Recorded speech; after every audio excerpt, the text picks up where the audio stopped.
Tany ampiandohany tany tanohany namorona zavatra tsara nieriary natsony zavaboary teo ny andohany ny fizarana natsony hoe olona velona mangetaeta fahalalana voafeha ao anatin'ny fanarahana ny sitrapony any ka nomeny ny fanamaka endrika vatana iverina amin'ny tany ny andohany mody hoe fitsapana nefa averiny velona ivesatra ny fitsarana aritany fatsara zay fa fantatra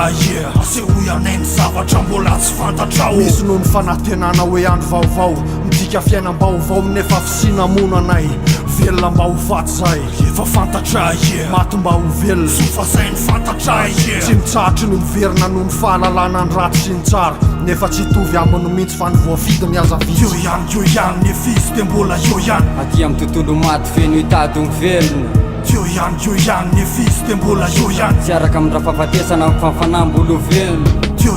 ihany ny fizy de mbola io ihany aty amin'ny tontolo maty feno hitady ny velona io ihany ny fizy de mbola io ihany tsy araka amin'ny rafafatesana amin'ny fanfanam-bolo velona maneno ny lakilosy de tonga amin'ny fanafotsy ho avy anaty malotoka lamba mena korakofy aleo iraraka nofo rafafatesana tambonioto mazo mitoraka zay tsy nanoto fa mivaty fiova mofo sy raha de samy miara misotro katovy sao fatsiarovanazy ho avy hipotry ary aza matahotra fa tsy nofy hita masady misy pirofo tsy nakanefa endry fotro atanapolo anao sy sao tontolo sao ny ainy efa natolotro sany lalina sy famarinana ary fiainana raha te izotro fa na mifahafatesana aza tsy natototro fa toresitosika tsy nabe mifenonana ary tsy ampivakoro mifanao lasa fofoka satana milofika eo anatrehako na mandositra miala amin'ny oriko fa voasoratra hoe fiandohan'ny fariny atombotra ka noho izany maro mpamina nosika tepolo vatana ka morapotika ary tsisy atotosa sorom-pana votano mpanjakany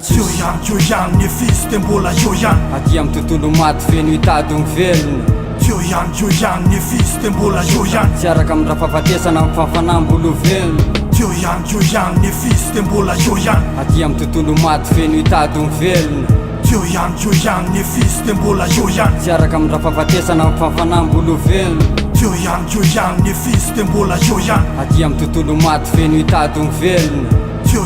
ihany ny fizy de mbola io ihany tsy araka amin'ny rafafatesana amin'ny fanfanam-bolo velona io ihany ny fizy de mbola io ihany aty amin'ny tontolo maty feno hitady ny velona io ihany ny fizy de mbola io ihany tsy araka amin'ny rafafatesana amin'ny fanfanam-bolo velona